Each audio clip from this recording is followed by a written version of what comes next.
Hello, global gardeners. It's Monday. It's great to be back. And most importantly, it's great to have you all here for today's show. Let's talk a little bit about container gardening. I break outdoor gardening into three basic categories. There's the traditional in-ground garden beds that many of us have grown in and maybe learned to grow in. There are the raised bed gardens that we put together. And as you know, I'm a big fan of raised beds. And then the third aspect are containers and containers of all types. Let's go ahead and start with this comment from Bowtie Life in the Garden. Right now, my favorite for grow bags is mince, potatoes, carrots, and flowers. The idea behind container gardening is that you can grow just about everything you would grow in one of the other types of gardening in grow bags. And so that's what I want to talk about today. You may start with the container gardening, as Bowtie Life also mentioned. You may start with in-ground gardening. That's what many of us do. You may start with raised beds because that's what you see on YouTube, and a lot of new gardeners buy their beds and get them all started. It really doesn't matter how you start. I like to look at it as three different ways we can garden, and each of those offer us a new transition in our gardening journey. So it's not an either or type of proposition. You don't have to garden only in raised beds or only in the ground or only in containers. And if you are only doing it one way right now, like raised beds, now's the time to start thinking about adding one of those different methods. And container gardening is one of the easiest things to add to your garden. So when I talk about containers, what does that really mean? I differentiate between raised beds and containers in particular based on their portability. Some raised beds are quite small and some containers are quite large. If the container was intended to be movable, to put away in the winter, to slide from one side of the yard to the other, to take advantage of the sun, if it's portable, it's a container. If it's more permanent, even if it's a small raised bed, if it's there because that's its final location, it's a raised bed. Containers can be quite small. Think of the pots that you can get at your nursery or garden center and you grow on your balcony or on your deck or your patio. That's container gardening.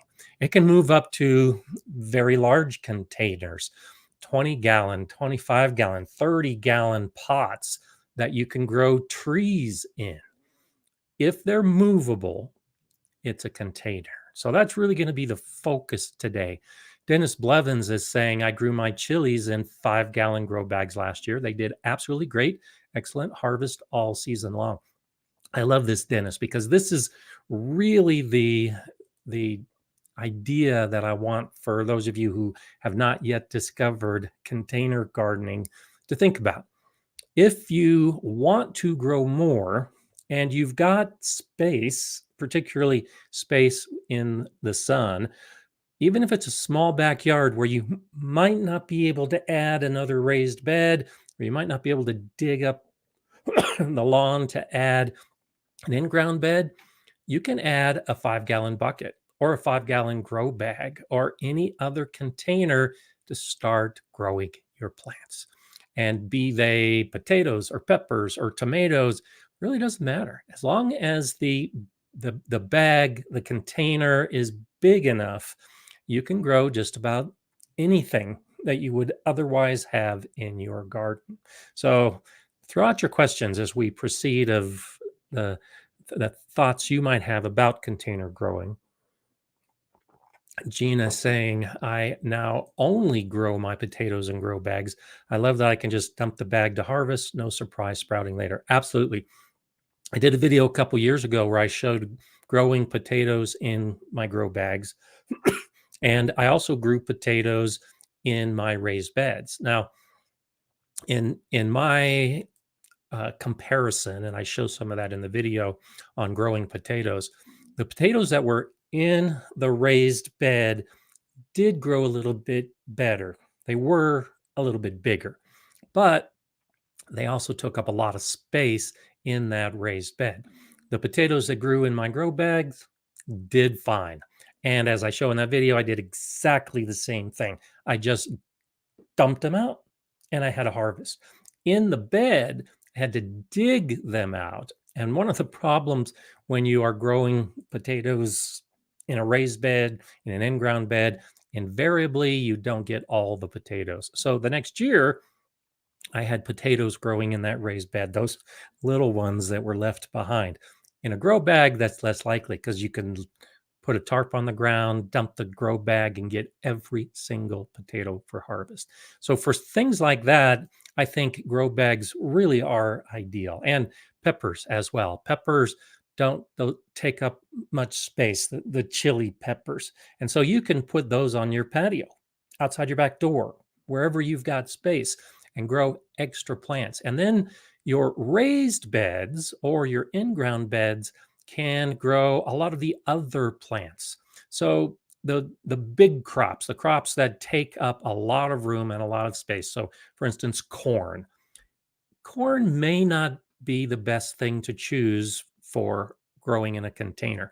You need to have a block of corn because corn is wind pollinated, and you need to have a lot of corn plants close together so they'll pollinate each other. So, if you have limited space and you want to grow corn in your larger garden beds, and then still grow all the other things that you want to grow in containers. Squash, pumpkins, those sprawling plants also don't do as well in a container because they're going to spread out so much. And many of them do require a robust root system. So, those are the plants that you can grow in your established big raised beds, in ground beds, and then shift everything else into containers. Depending on the size of your garden, you might be able to double or triple the amount of plants you're growing each year by adding containers to your process. Sandy is saying, I have some 5-gallon buckets that I drilled large holes in for worm buckets. Can I grow in those? Oh, yeah, absolutely. In fact, that's a good point. As this is on the progression of discussion today. When you grow in containers, you need to make sure that they can drain. And so I grow in 5-gallon buckets. First thing I do is drill holes in the plastic buckets so that when I water, they're not going to drown the plants because that water has nowhere to go. You need to have drainage holes in the buckets. If you're growing in pots, many pots already have at least one hole in the center, but you can buy the pots of many different sizes. And I've got some larger containers that are the resin pots that I buy at the garden center. They don't have holes in them. They have spots where holes can be drilled. And yes, you should be drilling holes anytime you're using a container. But don't assume just because you buy something at a nursery or a garden center that it's all ready to go. You may need to take that extra step and drill holes in them. And so, if the holes are already drilled into your 5-gallon buckets because of the worms, then you're ready to use those as a container because you've got the drainage already in those 5-gallon buckets. And I've mentioned periodically, I know a gardener who gardens exclusively in 5-gallon buckets. Now, I like to have a mix. I've got in-ground beds, I've got raised beds, I've got my containers. But if you're limited to one or the other, if you can't garden because you don't have the space, because you're in an apartment, because you're renting, containers might be the answer. And he grows tomatoes, peppers, even squashes in his 5-gallon buckets. So lots of opportunities in containers. Stay the Course is saying, glad to catch my first live stream. Glad you're here. How would you clean geotextile grow bags? I have many, and I'm wondering about the green algae on the outside. Is it harmless to plants? So the algae is basically just another type of plant. And no, it's not going to be harmful. And as it decomposes, it actually adds nutrients to the soil. The way I clean my bags is after I empty them, I just lay them out in the sun. So the UV radiation from the sun is enough to kill just about any pathogen or anything that might be harmful to the soil in the next season. And then I spray it off with a hose, the bag inside and out, and then I put it back in the sun for a second dose. And that's it. I don't use bleach. I don't use hydrogen peroxide. I don't use anything else. It's just a simple cleaning. The sun is so good at at killing things that might be harmful that I just let solarization clean my bags. And if if you do it later, and so I don't always do this right away. Like when I harvest my potatoes, for instance, I dump the bags out and then I set the bags off to the side.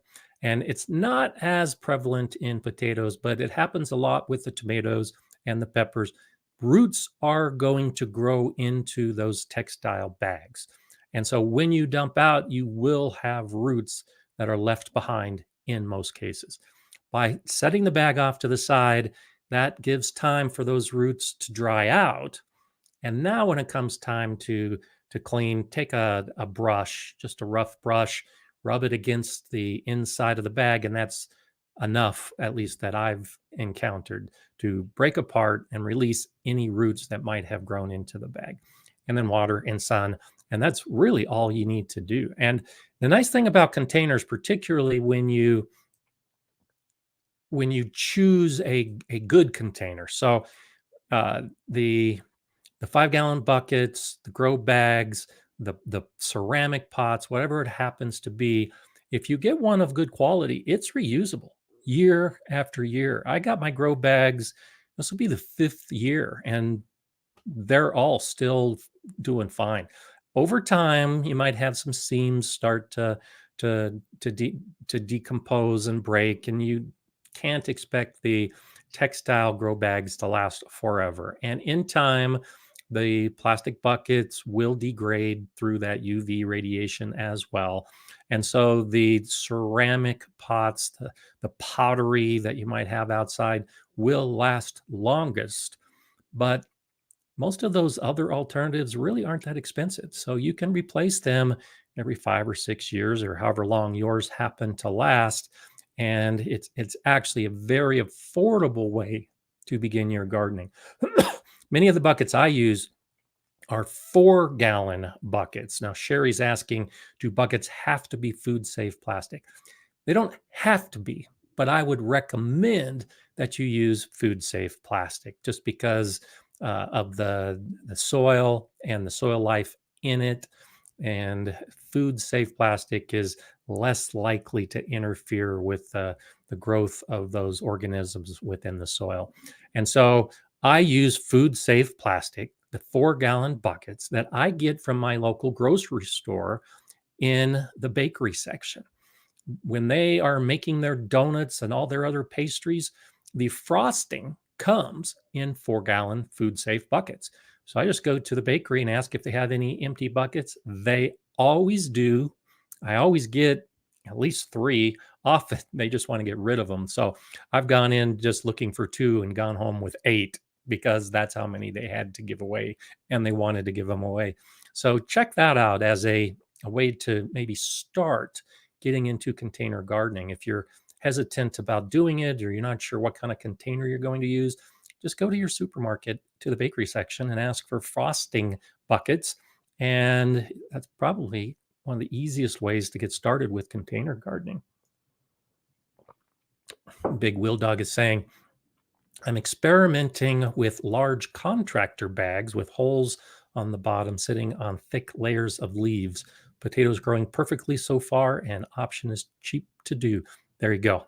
I like the cheap options. And so the things that you can often get that have another purpose, be it a contractor bag or a frosting bucket, that's a great way to start because when you buy things that are intended for gardening, you often pay a premium, especially if you're buying it at a nursery. they tend to be a little bit higher price, where you can find similar things that won't cost as much or might actually be free. So definitely look into that. And a quick answer to Sandy, yes, if holes are in the sides of the container, that's okay. That's one of the great things about the grow bags, the fabric grow bags, is that they're able to breathe. They let air in from the outside all the way around the sides, but the sides also allow for drainage. So as you're watering those fabric bags, water will be seeping out the sides as well as the bottom. And so if you're growing in a bucket and the bucket has holes in the sides, that's not a problem. Any excess water will drain out of those holes as well. Scott Joe is asking, do you think it would be feasible to grow cantaloupe or honeydew in 5-gallon buckets attached to a cattle panel? Oh yeah, absolutely. That the limitation and what I mentioned earlier of why containers are not best for the squashes and the melons and those kind of plants is because if they're left to sprawl, it's often difficult to actually get into the container to water the plant. And so that's the reason I don't necessarily advocate growing the sprawling plants in a bucket. But if you're going to use a trellis, if you're going to put the bucket up next to a fence or a cattle panel or any other type of trellis, then yes, absolutely, you can use those containers. They're definitely feasible and definitely an option as long as you avoid the sprawl, because I think the sprawl is really the biggest limitation when you're putting something like that together. My blessed garden, hello to you. I have the hang type grow bags with pockets. What type of soil for them? Mine seems to grow out so fast. And so I'm glad you asked this. This is on my list of things to talk about today as well. So different containers have different types of soil based on the different types of plants that you're going to be growing in those containers. And so I have a number of videos. One of my favorite containers that I grow in is my greenstock vertical planter. That is container gardening. It's basically just containers stacked on top of each other. So now you have a tower of containers, and I love it. The mix that I use in all of my containers has a basic recipe of 2 parts peat moss, 2 parts compost, and 1 part perlite. Now, those ingredients are flexible depending on where you live and what you have access to. So instead of peat moss, you could use coco coir. Instead of perlite, you could use vermiculite. But that's the foundation. That's the basis of my soil mixes that I make. And if you buy a potting mix from the store and look in the ingredient list, you're going to see those ingredients. You're going to see typically here in the United States, peat moss and compost and perlite. And in other areas where they're not using peat moss, they'll have coco coir and compost and perlite. To that, you need to add some nutrition. Now, the compost does supply some nutrients and many of the nutrients that the plants are going to need. But I will add a fertilizer to the mixes that I'm putting for containers. And so I like organic fertilizers. I like a well-balanced fertilizer.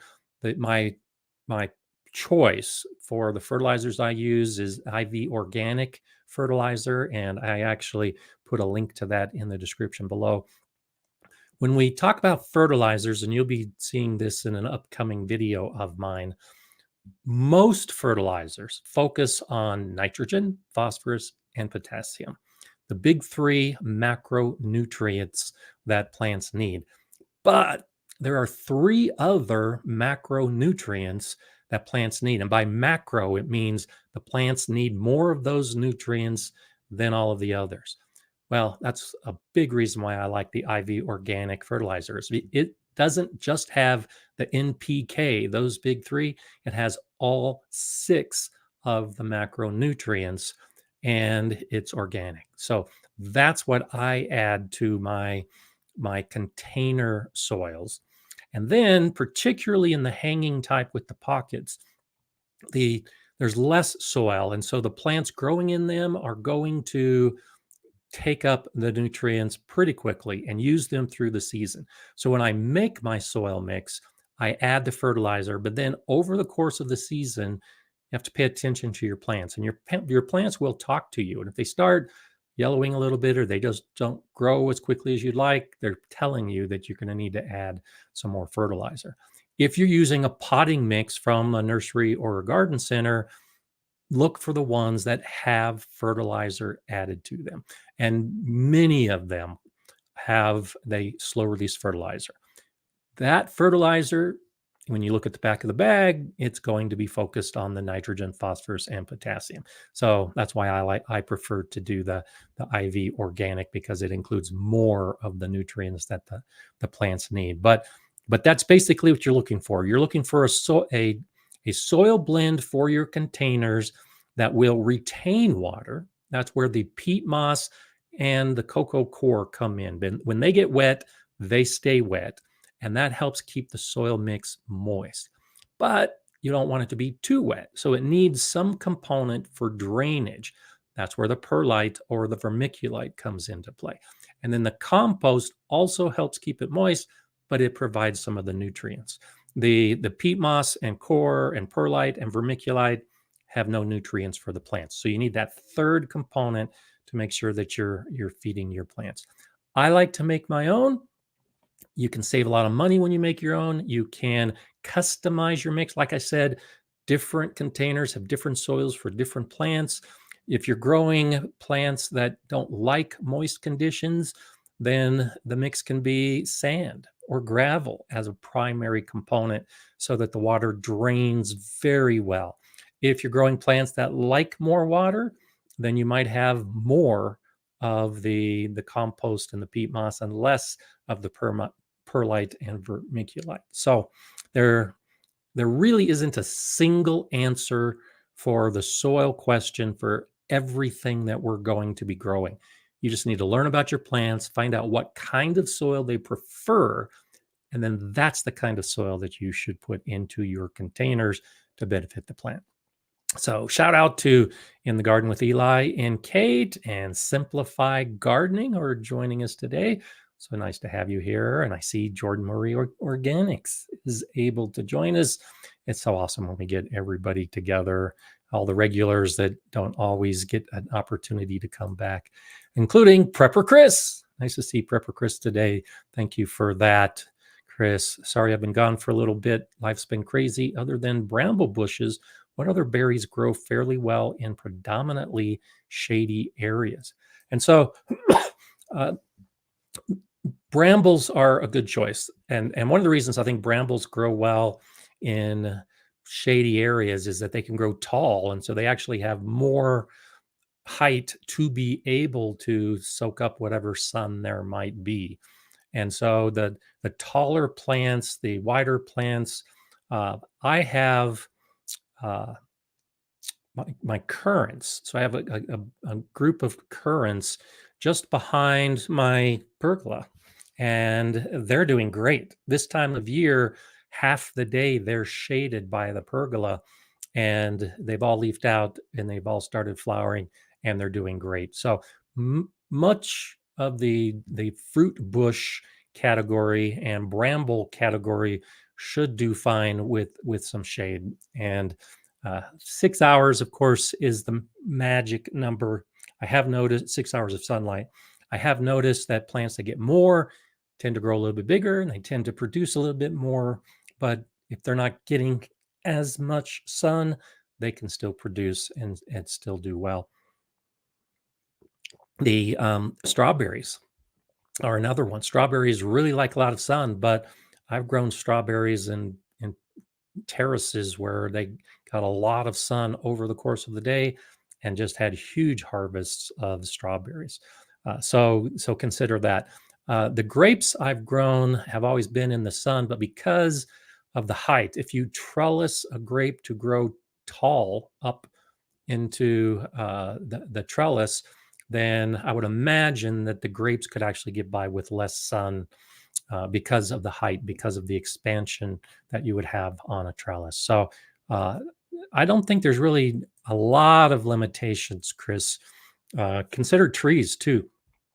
Fruit trees, if you've got the space for it, with that same idea, the wider canopy and the taller trees of a fruit tree give it more opportunity to collect what sun there is, and uh, may not be as big. Two plants side by side. Again, two fruit trees side by side. The one in full sun may grow taller and produce more fruit, but the other one, even if it is shaded out a little bit, should do fine. And I wouldn't worry too much about those kind of things. And so uh, you can't really hear it right now, I don't think, in the microphone, and it actually has calmed down a little bit. But weather is a huge factor when you decide to grow in containers. And so the sun, as we were just talking about, is an important aspect. And so if you want to grow fruit bushes and even brambles, and you're limited by how much sun you have, you can grow those in containers. I don't, but I know gardeners who grow raspberries in 5-gallon buckets. And you can easily have a big pot and put a plant in it, a fruiting plant. I did a video last year, 2 years ago, whenever it was, that my blueberry bushes are in pots. For that, it's because my soil is not acidic. It's alkaline, and blueberries need acidic soil. So blueberry fruit bush can be grown in a container if your soil is not good enough for growing them in an in-ground bed or in a raised bed. Soil is a big aspect. The sun is a big aspect, but the weather patterns you have, the climate, should also be a major consideration as to what plants you're growing in what kind of containers and where you have those containers. My wind today is incredible. It's been averaging around 35 miles per hour, up to about 40 miles per hour. We've had gusts in excess of 80 miles per hour in my area. In the next couple of hours, it's supposed to calm down a little bit so that the peak gusts are going to be in the 60 mile per hour category. And so when it comes to choosing containers, if you live in a windy environment like I do, your containers need to be big enough to withstand that wind. My green stocks are fine. The people get concerned about the towers and they're going to blow over. I've had winds in excess of 90 miles per hour, and it hasn't even moved the green stock. They're on wheels, so they could slide. Hasn't even moved the green stock, let alone topple over the green stock.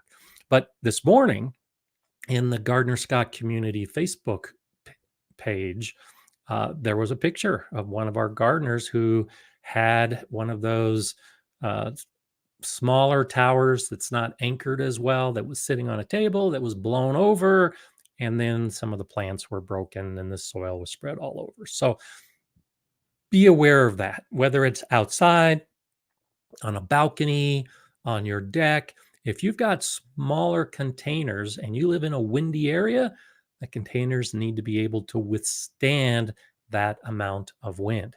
If you live in a very rainy area, it's the same basic idea.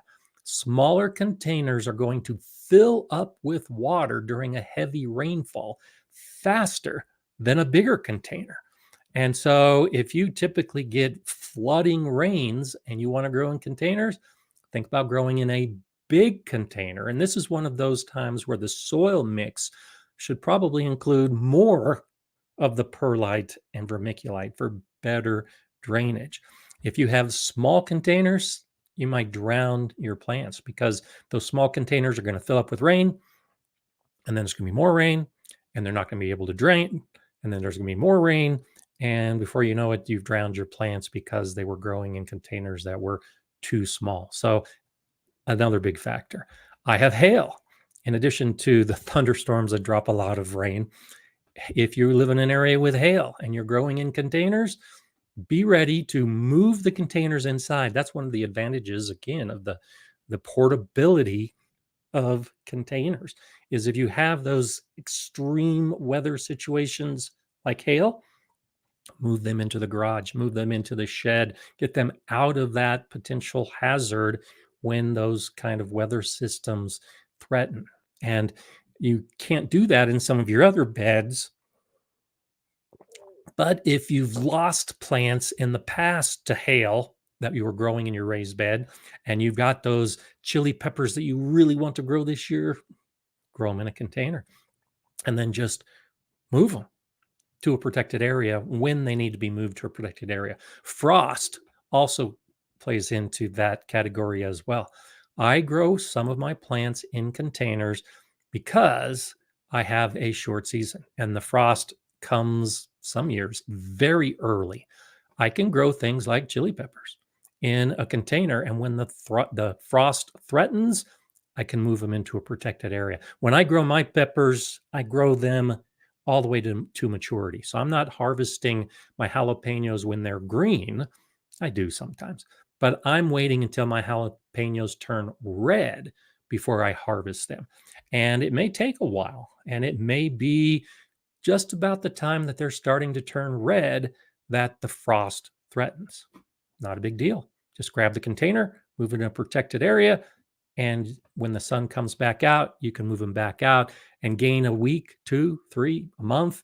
You can gain a lot of time by growing in containers that you can move around to get more sun and to avoid some of the harsh weather that may be threatening. So Karen at A Garden for All Seasons says stacking containers is a space saver and can be used as a separation and screening feature. Great idea. Yes. I like multi-purpose gardening, and I do that with some of my raised beds where they do that. They act as a separation or screening feature, and there's no reason you can't do the same thing with containers. Absolutely. So that's a good suggestion. The the stacking of containers is easy to see in a greenstock because it's just stacking, but you could do the same thing with other types of containers. You could have a very large grow bag or a very large pot, and you can have smaller pots inside of that.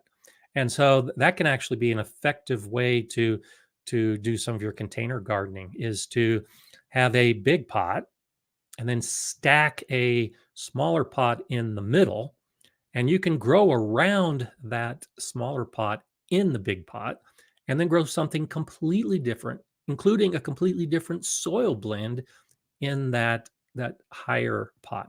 And the idea of using it as a screening feature or a separation in your garden, I love it. Absolutely love it. That's one of those kind of things that you can definitely take advantage of the design of your garden. Skippy Dugan says, I grew my key lime tree in a container so I can bring it into the garage for protection. Planning to try other citrus trees. Awesome. Awesome. Lemon trees. There are a number of varieties of lemon trees that stay small and can easily be grown in containers and moved inside. I have a pomegranate that's growing in a container. It's inside my house right now because the weather is still too cold to put it out. But once we warm up, I'm going to put it back out on my deck.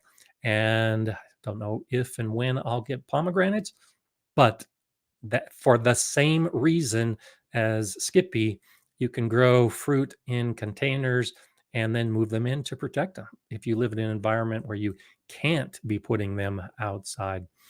Jordan Marie Organics, we're planning on planting after Memorial Day here in Zone 6A, but I'm getting antsy. Can I have the Gardner Scott blessing to plant early? So great question, and it ties into what we're talking about today. If you want to start early, you have my blessing to start in something like containers. It's inevitable.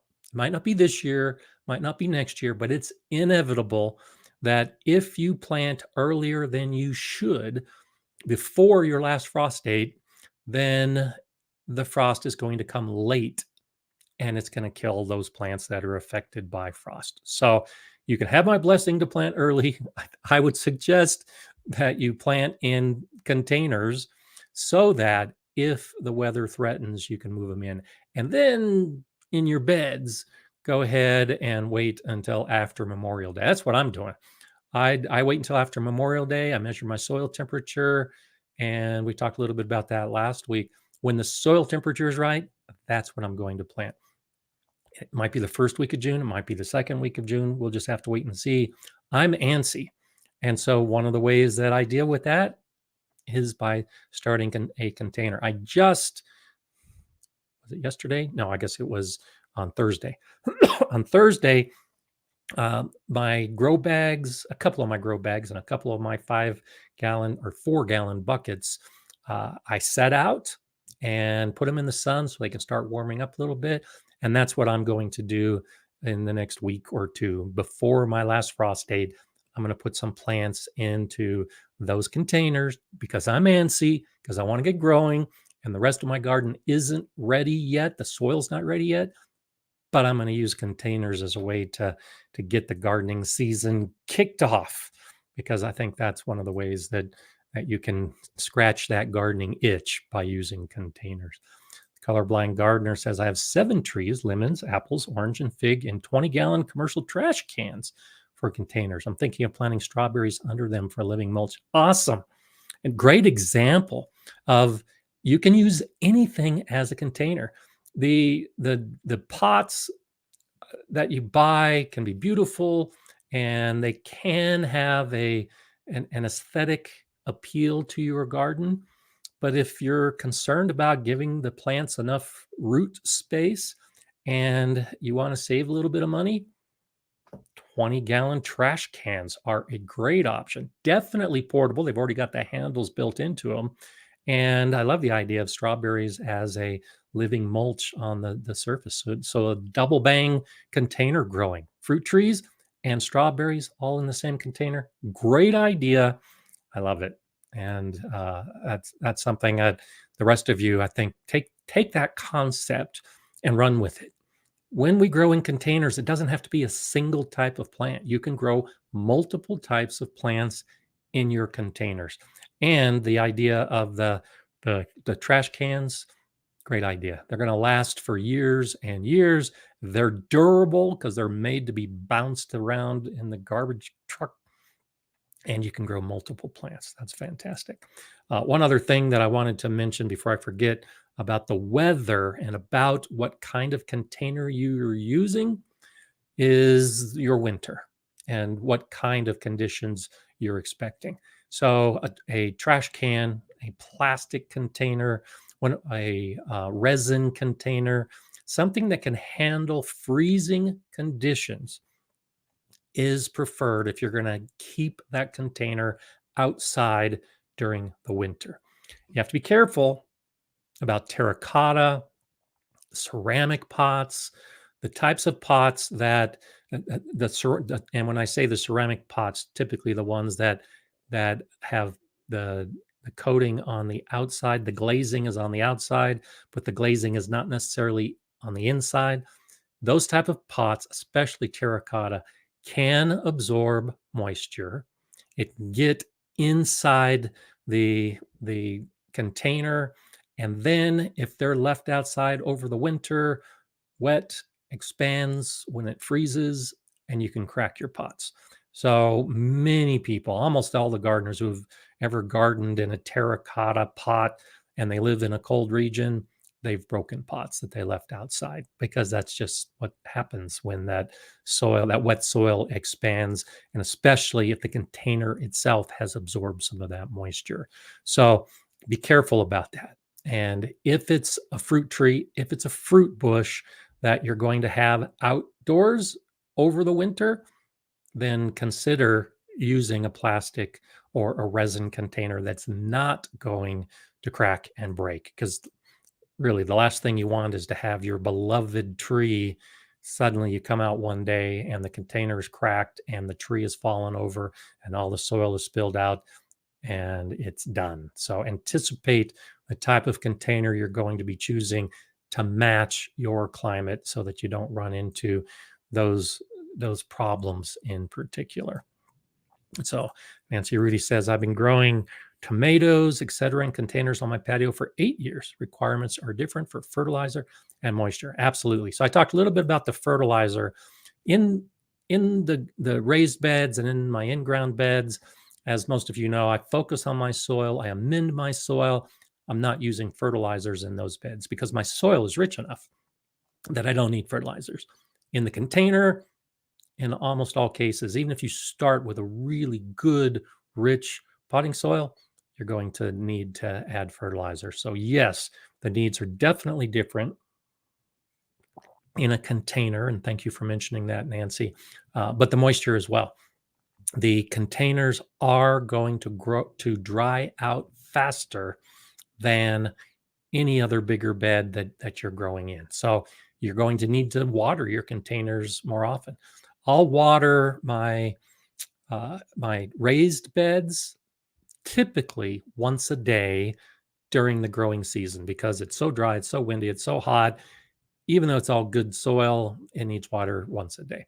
My containers, like my green stock, I'm watering twice a day because you water in the morning and that smaller container, especially with good soil that drains well, it's going to need water later in the day. So consider that in your choice of container gardening.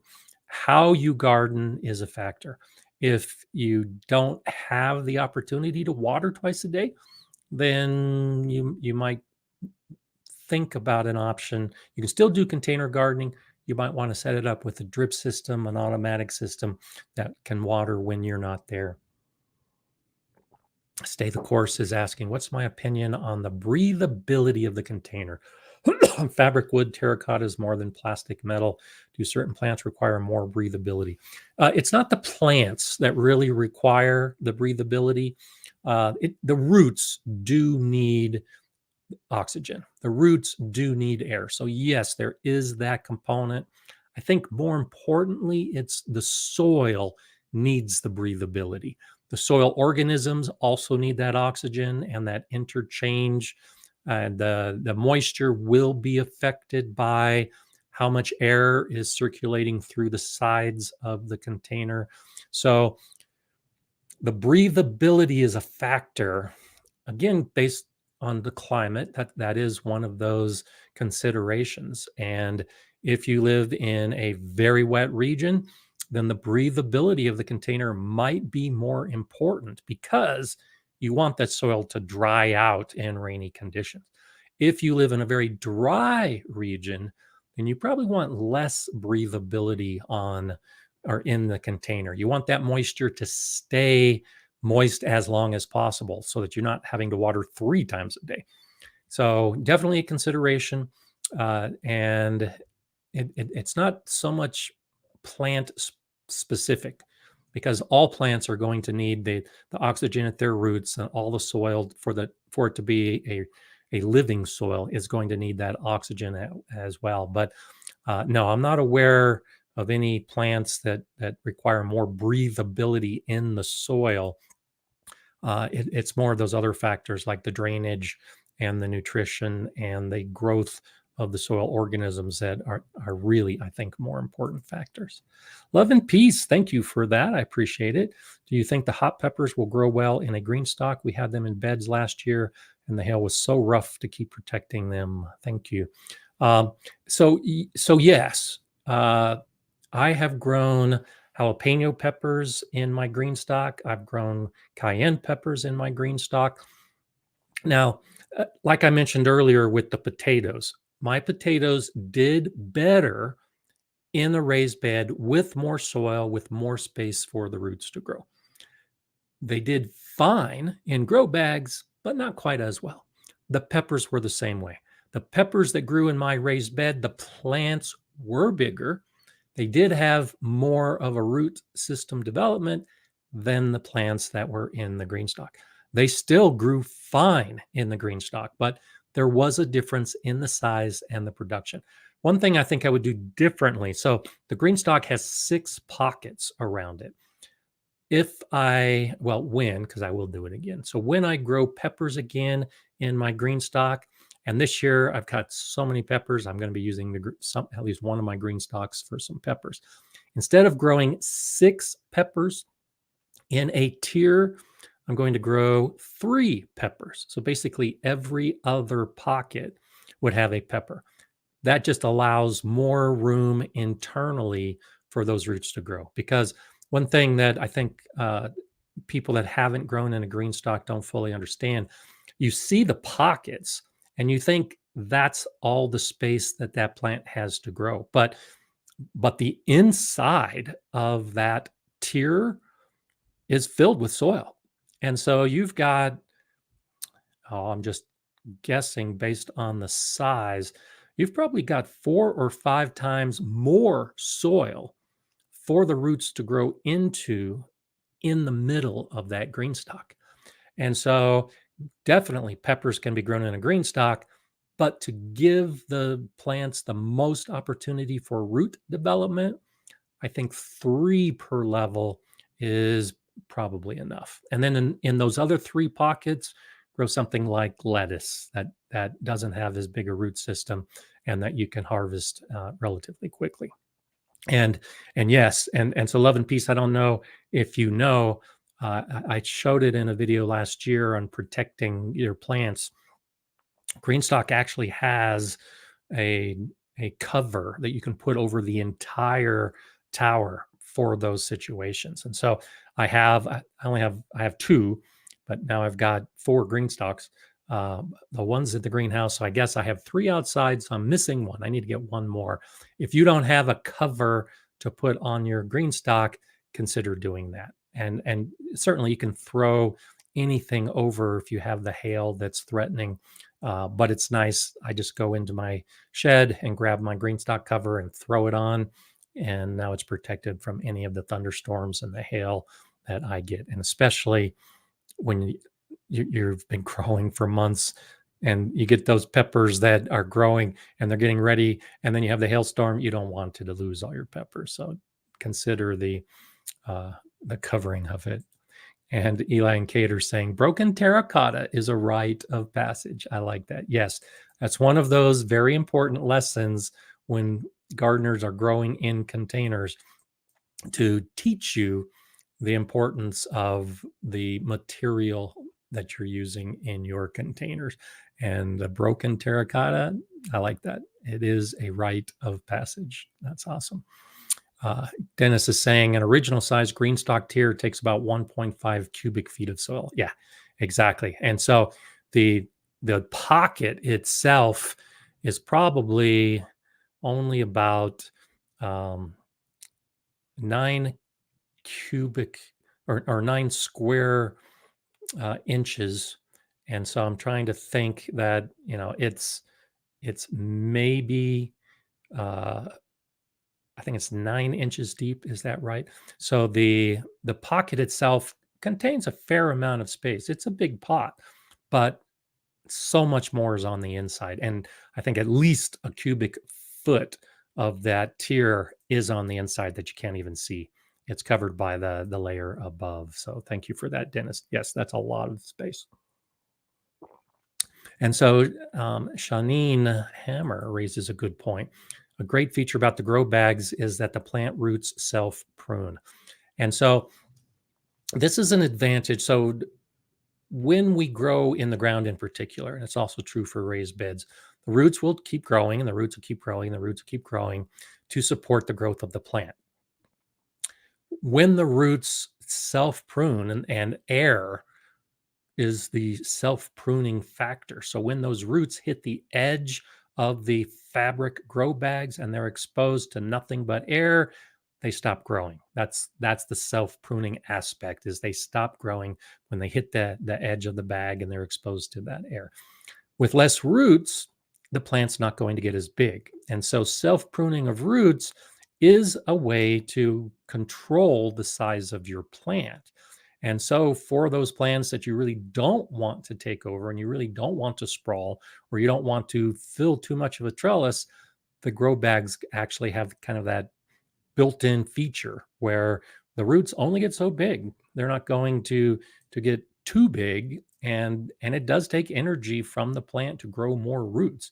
And so when the roots have kind of hit their maximum point, now the energy of the plant can be directed to flowers and fruit and finalizing the harvest of that plant. So Not many gardeners are digging down and pruning their roots in a bed, but it is a minor advantage if you're growing in a container that has that opportunity.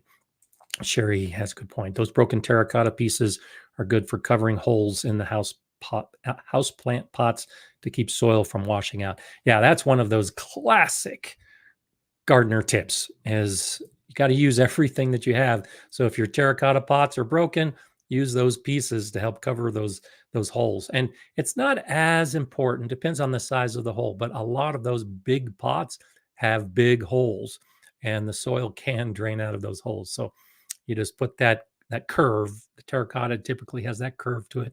You put that curve over the hole, and that reduces the possibility that some of that soil is going to be washing out of that big hole that's in the bottom. Skippy's wondering, I have all strawberries in my green stock and I have to use the cover or the birds will take every last strawberry. Absolutely. And so I actually have, so they make two covers and one cover is intended for frost and the other is more intended as a pest protector.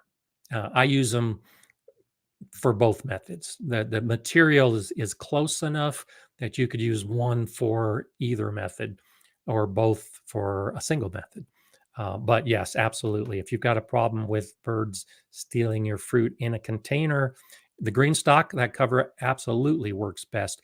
But also consider that for your other containers. Now, you often see them at the dollar store. They just seem to show up one day and then disappear the next day. They last a little bit longer in the garden centers or at the nurseries, but you can get those hoops like a screen that will fit over smaller pots. So if you're growing strawberries or even some of your flowers or plants that you don't want the deer to eat or don't want the raccoons to dig or you don't want the birds to peck at, look for something to cover your container to keep those pests out. Weather factor, absolutely. That's one of those things that may just be throw something over to protect your containers from the hail. It might be something a little more semi-permanent to keep the birds away from the fruit.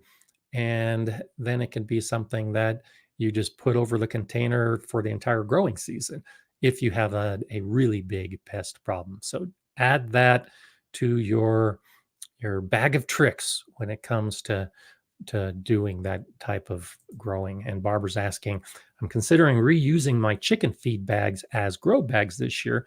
Is there any reason you would advise against it? No, well, I wouldn't advise against it, but I will give you some ideas about how to do it. So many of the plastics, so particularly like chicken feed bags, depending on what kind of bags you're getting, they're really thick and they are really durable. And so they should easily hold up to all the stress of filling it with a potting mix and growing the plants and watering it. If you grow in, and you'll see this, I don't have videos on this because it's not something I necessarily recommend, but you could buy a bag of potting mix.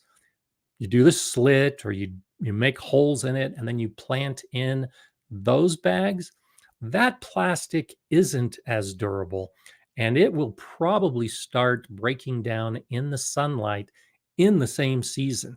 And so by the end of the season, if you're growing in a potting soil bag, the soil is probably going to start spilling out because the bag's going to break, it's going to split, it doesn't last as long. But the chicken feed bags, much more durable, and you shouldn't have that problem. But just be aware that they will degrade in the sun, but you might be able to get a season or two out of them. Like I was talking earlier, where you have to put drainage holes in your pots and your buckets, you need to have drainage holes in your bag as well. So before you fill it with soil, poke holes in what will be the bottom, then fill it with soil, then put your plants into the top portion, either in slits or holes, and it should be fine. I don't have a problem with that. There are some gardeners, and there's nothing wrong with this, who don't want to use any type of plastic in their garden. And some of those feed bags have a plasticized material. And so if you don't want to garden with plastic in your garden, then maybe you wouldn't want to use some of those plasticized grow bags. But uh, you can still find, not so much in the chicken feed, but I've seen other types of feed bags that are burlap, and those can also be used for container gardening. The burlap will also break down and decompose, and you might only get one season out of it. But the nice thing, if you grow in a burlap bag as a container, is you can throw the whole thing into your compost pile or throw the whole thing into a raised bed as part of your amendment. And the burlap can actually become something that's in your compost pile, or depending on how degraded it is, it can become a soil amendment in your raised bed. Like if you're filling up a raised bed for the first time, throw in those old burlap bags. That's definitely something that you can use as an opportunity. So it's having flexibility, or the thinking flexibly, that really is an advantage with the container gardening. You can grow in just about anything. That is, as long as it's big enough for the plants that you're growing, as long as you have enough soil for the roots, as long as you're anticipating the water drainage and whatever weather factors you have, choose anything that you've got and you can grow a suitable plant in that suitable container. So Kevin's asking, I'm in Illinois, any tips for protection against cicadas? So I'm guessing you're asking about personal protection. The cicadas really aren't that big an issue. They bury, and whether you've got the 13-year cicada or the 17-year cicada, when they burrow in the ground, they're in the roots of trees, and when they come out, they're in the trees. They're not going to be damaging any of your plants during the short period that they're above ground and mating and waiting to go back into the ground, the offspring. For you in particular, uh, wear a protective covering over your clothes if you're worried about too many cicadas. Wear boots instead of open-toed shoes.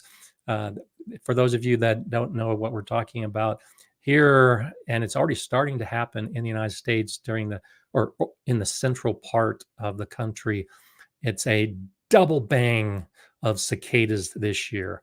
It's the first time in like 221 years that we have two mass emergences of the cicadas. So the 13-year cicada and the 17-year cicada are both emerging this year, and they are anticipating trillions of cicadas over a multi-state area.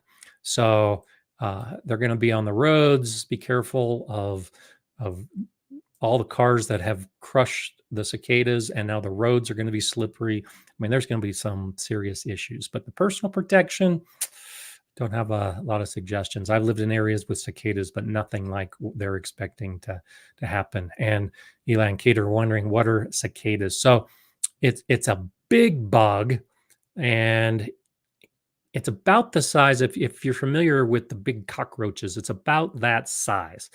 And they emerge from the soil. They've been living underground for 13 years or 17 years. And then they emerge to mate. And they're only above ground for a few days before they die off. And there's going to be food for the birds and the raccoons and everything else that would eat a bug. They're already to gorge themselves on these cicadas. So they have wings. So it's kind of like a big beetle uh, that resembles the size and shape of a cockroach, that are crawling out of the ground, up the trees, waiting, and then they in the trees, they spread their wings. The wings have to dry in the sun, and then they'll fly and mate and start the 13 and 17-year process all over again. So it's pretty crazy. John is saying, Gar flies is their nickname. I've never heard of the gar flies, but that might be something to look up. So a lot of fun for that. Uh, Backyard Flo, happy birthday. Tomorrow's my birthday. I turn an old lady. You're only as old as you feel. I call myself old from time to time, but I don't consider myself old. I'm still young at heart, young in mind. The birthday is just a date on the calendar. So happy birthday to you tomorrow. And think young and act young, and you'll be good. It's all one of those things. I've got many more years of my youthful activities, even though the calendar doesn't necessarily match that. Skippy says I'm near Champaign, Illinois, and we're supposed to have both broods of cicadas. However, I've not seen or heard any yet, so it's going to be fun. I'm sure it'll make national news when it actually happens. Big Will Dog says my birthday's on the 18th, and everyone coming over for my party has full knowledge I want green stocks. Multiple gifts are welcome. LOL. Good for you. So let me mention, if because there's still time, tell them that now is the time to buy green stocks. If you've been thinking about a green stock, or if you've been asking for someone to get you a green stock, their Mother's Day sale is happening this week until the 12th, and it's the biggest sale of the season. And so this is the time to get your green stocks. So Big Will Dog, tell everybody you know that you think is going to get you a green stock, that now is the time. You can say, yeah, I built it around my birthday, and I knew you wanted to save money, so that's why I'm suggesting green stock. So yeah, do it this week. Big savings, and of course use the Gardner Scott code, because it saves an extra $10. So not only the biggest savings in months and months, but you get that extra $10 savings. And a green stock, a full tower, is now actually, because it's on sale, less than some of those big pots that you might buy at the nursery or garden center. So last time I was shopping some of those nice big pots, it's kind of insane how the prices have increased, which is one reason why I'm doing more of my gardening in green stocks, because the affordability of the green stock and the flexibility of the green stock is clearly an advantage. So good for you, Big Will Dog. You'll have to let us know after the 18th how many green stocks you end up getting for your birthday, and we'll see how many it is. If you saw my recent video, I just added another one, so I'm up to 4, and the strawberries that are in my green stock that's in the greenhouse is just amazing. The strawberries are growing so well that now I'm starting to think about adding another green stock in my greenhouse, just because it's growing so well. So once you get the bug, you got to have more than one. Even Eli and Kate, now that they're selling the green stock equivalent, Eli and Kate have got a second one after the first one that they got last year. So it is one of those things that you get the bug and you find out that container gardening really gives you lots of options, and the green stock in particular is a way to expand your container gardening world with even more options. So it looks like Eli and Kate are heading to class. So have fun, Eli. Thanks for joining us for this little bit of a chat today about the containers. So Carolyn French Williams is saying, doing a raised bed by stacking tires 3 high on the driveway along the greenhouse, and with 2 boards, make a shelf for a container garden. We'll drape a fabric over the shelf and tires. I like that idea. And so this is a good point that I began with. And so stacked tires, in my opinion, is a raised bed, because once you put them in place and once you fill them with soil, it's permanent. Yes, you can take off the tires and move them if you want, but stacked tires is a raised bed. Even though the size is only as wide as the tire, it's a raised bed. But putting a shelf between 2 of those raised beds and then using that for containers, it ties in as well with what we were talking earlier, where you can use containers as a divider, as a separation point in your garden.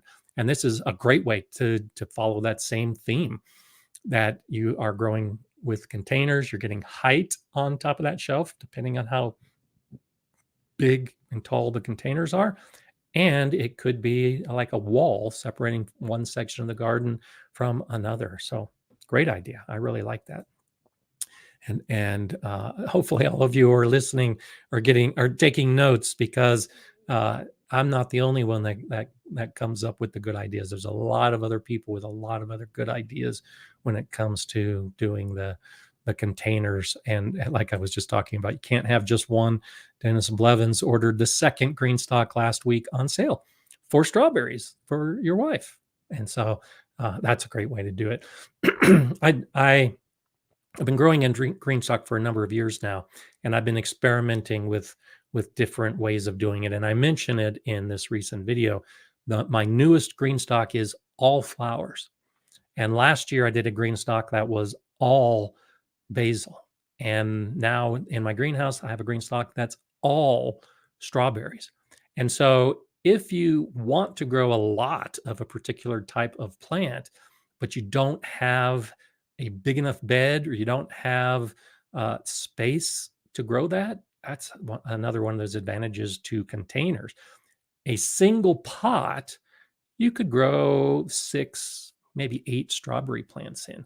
But a green stock, especially like a 7-tier tower, you can grow 42 strawberry plants in a green stock tower. And so that's actually more plants growing in my green stock than I have growing in my raised bed that I'm growing strawberries in. So if you go vertical with your container growing, you can really grow much more than you ever anticipated with your garden and what your harvest is going to be. And so I love this idea. Carolyn French Witham says, I'm using clawfoot tubs for a raised container garden. And so this is one of those, once it's filled, yes, it's a fabulous container. And as, as a raised garden bed, fantastic reuse of opportunity. I have a friend in my garden club that has done that has the clawfoot tub and filled it with soil and is growing flowers. She grows flowers in hers. So obviously a great way to do it. Heidi says, check out the Planter app's newest video on a new way to your green stock and be able to rotate it. So I'll do that. I haven't checked my Planter app recently. And so as we talk about this, of course, I've got a link to the green stock in the description below. I've got a link to the Ivy organic fertilizer I was talking about. I've got a link to the Planter app in the description below. So these are all partners of mine and great companies. I love working with all of them. And the nice thing about those 3 in particular is they're all family owned, and they're all very small companies, though Greenstock is growing. And that's why I like to support small family-owned businesses, and why I like to promote those. So be sure and check the description below. Lily says, will basil stay smaller in the green stock? My basil gets large in my raised beds. So smaller is a relative term, like I talked about with the tomatoes and the peppers. So the basil in my green stock was smaller than the basil in my raised beds, but it was still a pretty big plant. My basil was growing 12 inches tall and wide, a lot of basil in that basil tower. So relatively, it will be smaller, but it still can grow large. And the key is to prune it. So when you grow basil, and this is a great way to keep it under control from getting too large, is harvest the tip of the basil plant. And so when you look at the basil plant, you'll see that there will be 2 leaves coming out of the main stem, And that's how it grows. Then it sends up two more leaves and two more leaves and two more leaves. And it can get quite large because at the crook between the leaf and the stem, there's going to be a little bud. And that little bud can grow into a whole new stem. Well, if you pinch off the top, the growing tip of the basil, it stimulates those two buds to grow.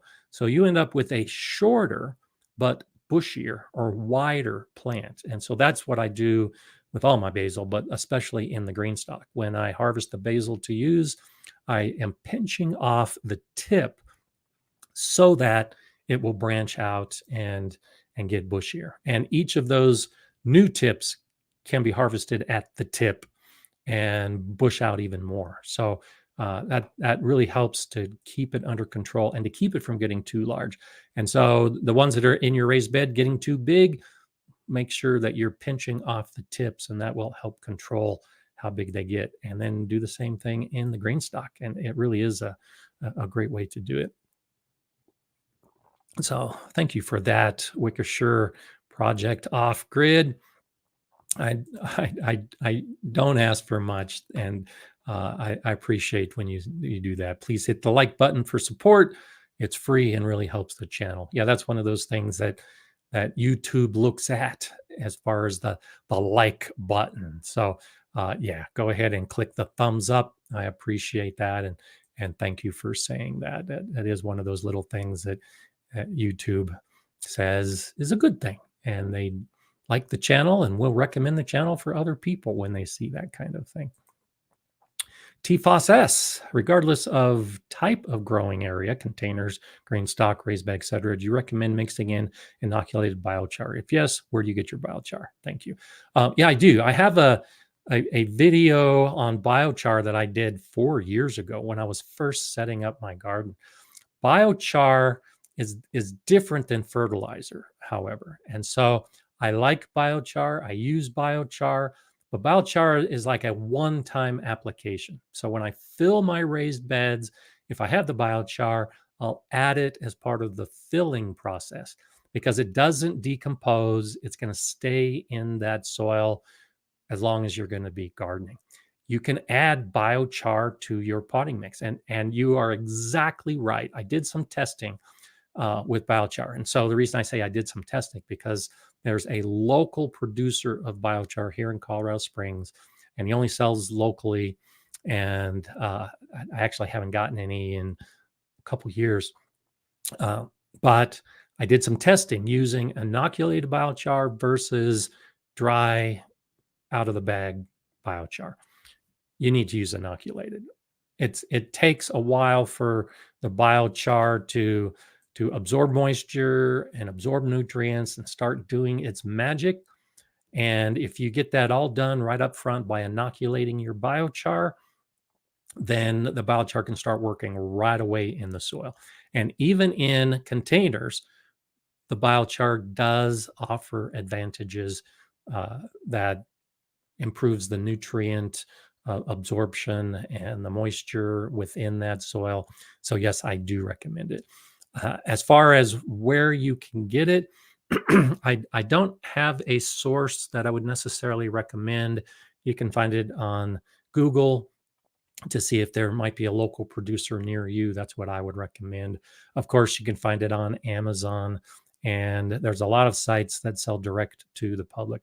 There was a company out of New Jersey almost 15 years ago that I actually worked with for a while, and got biochar from them.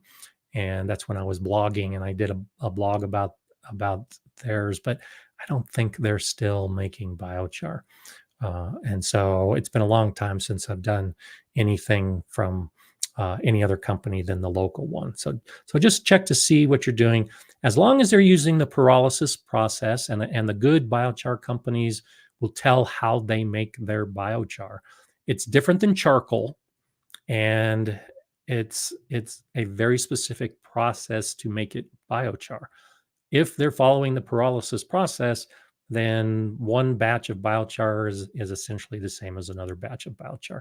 And if you don't know what we're talking about, do a search of Gardner Scott biochar, and you'll see my YouTube video where I talk about what biochar is, how I use it, how I inoculate it, and the benefits that it offers to plants. So the nice thing about container gardening in particular is, depending on what you're growing, you can reuse that soil from year to year. And so, of course, if you've got a tree or a fruit bush that is not going to go anywhere and that container is semi-permanent with that plant in it, you're going to keep that soil in that container. But for those containers that were growing peppers and flowers and basil, pretty much the annual garden plants that were now growing in a container, at the end of the season, just pull that plant out and put the entire container in a sheltered area, especially if you got the harsh winters. Pull it out again in the spring, and then rejuvenate it. And I show this with the green stocks in a video as well that I did a year or two ago. I reuse my soil, and then I just add more compost, add more of the organic slow release fertilizer, a little bit of peat and perlite just to top it off, because all that organic matter that was in the container is decomposing. And so the level within your container, you can expect that it's going to drop within a single season. To reuse it into that same container, you're going to need to add more material for the next season. And the biochar, once you add it, you don't need to add it again. So add it for the first time if you're going to be making your own soil blend. And then each year that you rejuvenate the soil for that container, you don't need to add the biochar again. It will stay there and continue to do its magic, and will definitely work. And it really is magic. I've talked about that in previous live streams, and the biochar video at the Galileo garden, the school garden, years ago. I did side-by-side testing the biochar that my local friend makes, and noticeably different. Like as soon as you walk in the garden, you could see that one bed was growing better than the other, and that was the bed that had the biochar, the inoculated biochar that was added to it. And so keep that in mind, and it's definitely an option. So I like biochar, and one reason why I don't talk about biochar much is because most of my beds have already been amended with biochar, and so it's nothing I'm doing anymore, except when I'm filling beds. So I am filling some new beds, and I do have some biochar, and I will be adding that to those new beds, and then I'll be done with it. Brian's Garden says, picked up a picnic basket on the curb, plan on planting flowers in it. That's a container. That's a container gardening with flowers. So I like that. That's a great idea. The flexibility, again, is just so expansive when it comes to container gardening. And what you can grow, the sky's the limit. Now, of course, it probably doesn't need to be said, but I'll say it. Those big trees, the trees that are going to grow 20 and 30 feet tall, yeah, they're not going to work in containers. They just need too big a root system, and you can grow them in containers. And because of the root pruning, and because the roots are not going to grow beyond the container, that tree will be stunted and will not grow to its full potential, but it will probably end up breaking the pot as those roots try to grow big. So there are limits as to what you can grow in containers. The big plants, no. Pretty much everything else, yeah.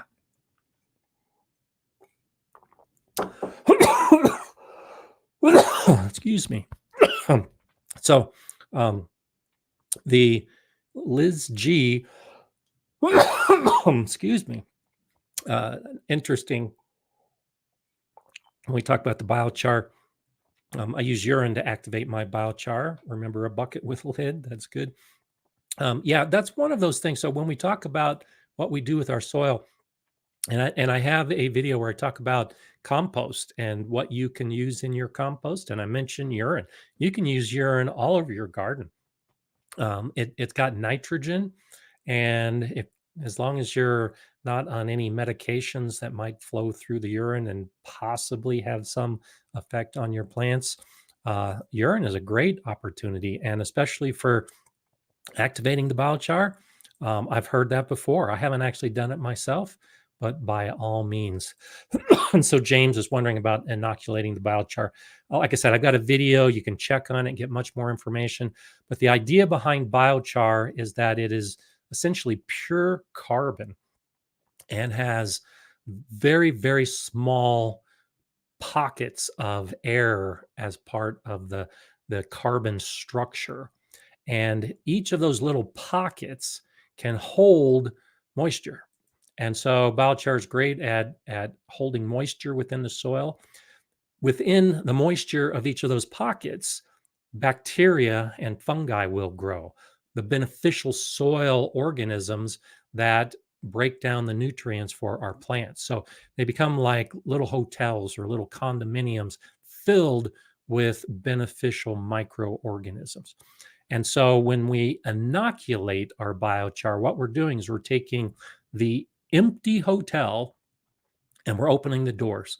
We're using things like compost tea and urine to get moisture and nutrients and the bacteria into those little pockets so that when we put the inoculated biochar into the soil, we now have a structure, very, very small structure, that has all of those things that the soil needs, and it is incorporated into the soil, and it can benefit the soil almost immediately. So that's the idea behind the charging or the inoculating of the biochar. But check out that video because it definitely is one of those things that uh, is kind of fun. It's one of those next level gardening things that you can do is understand biochar and then use it in your garden. And it's definitely something that I advocate. And Rick is saying in Logan City Council, make biochar from sewage, solid waste in Australia. Yeah. Yeah. Anything that is organic can be turned into biochar. So sewage absolutely can be turned into biochar. My friend has a cattle ranch in Kansas, and he actually makes biochar using bones from the cattle. And anything that is organic. Bones, wood is primarily what's used by most companies. Sewage, yeah, absolutely. Whatever you can use that is organic can go through the pyrolysis process and be made into biochar. It's absolutely fascinating stuff. Brian's Garden, shout out to you. Thank you for that gifted 5 Gardener Scott memberships. So for those of you who might be new to the live stream, because I really don't talk about it in my videos, we have the Gardner Scott community, the membership of the channel, and you'll see that in the description. I always have a link that you can become a member, and particularly on if you're watching this on a computer, there's a little button that says join. It's a little more complicated on tablets and phones, but there's an opportunity to help support the channel and get some perks as a result of that. And the membership is the way you do that. And Brian has gifted 5 memberships. So I appreciate that, Brian. Thank you for doing that. And I agree with Bettina. Very, very generous of you. James is saying thank you. Big Will Dog is saying great gifting. Heidi is saying thanks. So it's so appreciated. I do appreciate it as well. So thank you for that. And interesting, it says proceeds from selling some plants. No better way to pass on the gardening mojo. Outstanding. And this will definitely improve your gardening mojo. That is fantastic. So thank you for that. It's much appreciated. So one of the other things I wanted to talk about as we near the end of the show about containers is, and it kind of ties in with this idea of the gardening mojo and sharing the gardening, is that if you have a friend or relative, somebody you know that you talk about your garden with, and they're starting to show some interest. And typically, somebody that you might be talking with about gardening, a response of something like, "Oh, I just don't have the space," or I don't want to take the expense to build a new garden. There's a lot of a lot of excuses. They're not all bad, but for new gardeners to get into gardening, it can be a big step. It can be expensive. It can take space that they're not ready to use for a garden. But that's where container gardening comes in. Most people can handle a pot or a 5-gallon bucket with a single pepper plant in it. And so, as you have extra plants, and if you have those friends and relatives that have some interest, gift them a container with a plant in it to get them exposed to gardening. And the idea of gardening starting with containers, I think, is missed by a lot of people. Bowtie Life at the beginning in the comments was talking about starting with containers when he was first doing the gardening. It's a great way to start gardening. And then they go out with that single plant, take care of it, learn how to take care of it, might have success, might have failure. That's really beside the point. They're gardening outside their back door and learning about what is going to happen. And it's like the green stock. You have one container this year because you've gifted it and you're helping them with their new path of gardening. Next year, they end up with 2 or 3 containers, and then you get hooked. And before you know it, you've got the raised bed and you've got the in-ground bed, and you're expanding your garden beyond containers. So containers really can be a good way to start gardening for people who are hesitant and really not sure if it's something that they're going to be interested in. And you all are in a perfect position, even if you don't think you know a lot about gardening, if you're a new gardener and you're unsure of your own abilities, one of the best ways to learn more about gardening is to teach someone else about gardening. So this might be your first year. Go ahead and take the opportunity to share what you're doing with someone else and help them get started for their first year. And the little bit that you may realize is a lot that because you've taken the time to already start a garden and already learn what you need to do and watch the Gardener Scott videos and get involved with the conversations that are happening on these live streams. Great ways to learn about gardening. And I think sharing the gift of gardening is one of the best things you could do. So absolutely do that. And I completely agree with Big Will Dog. You learn more from failure than success.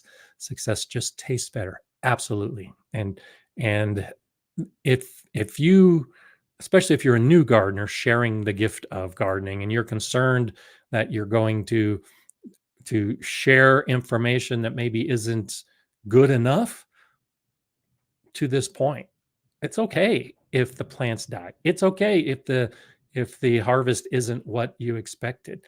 The failure is a huge way to learn about gardening. And so, like the passage of the terracotta pot breaking, yes, there's a lot of those kind of things that many of us gardeners have made those mistakes, those failures, and we learn from them and we move forward. And the next season is always better.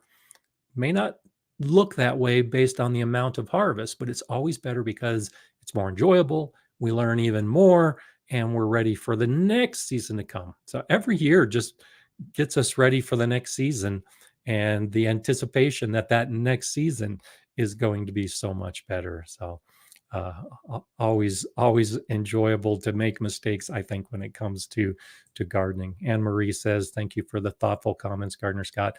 Made me think my grandmother who helped me in gardening and whom I help now. I absolutely love that. Yeah, sharing gardening, especially for someone who shared gardening with you and now you can return the favor. I love that idea. It really is a nice aspect of gardening that we can all do. And homes Hills Mill Homestead says, great information for new gardeners. We really appreciate your videos. Well, thank you for that. And I appreciate all of you, of course. I make the videos for you. I also make my videos for myself. I've mentioned that before. It's a way I document what I'm doing, and it reminds me of what I'm doing in the garden, because I'll go back and rewatch to remind myself what it was I was doing years ago. But thank you for saying that, because I do make these videos to help out as many people as I can, and I appreciate when all of you can benefit from it. And I still make mistakes. And sure, I've been doing this so long, I make fewer mistakes, but I still make mistakes. And I love making those mistakes because it definitely gives me more to research, more to understand, and more as a solid foundation to give me a better year next year. And that's what it's all about, is having a better year next year. So for now, let's look at next week. And I'll be back next week to do this all over again. Today was just a foundation to set us up for a great week ahead. I hope you have a great week. I hope the weather isn't too bad. There's some crazy weather rolling across this country right now. Massive tornadoes are going to hit the center of the country. We've got wind. There's still cold. And hopefully you aren't impacted by those extreme weather events. And I hope you're getting out in your garden. I hope you're enjoying it above anything else. I'll see you next week, same time, same place, for more gardening. What could be better? Have a great week.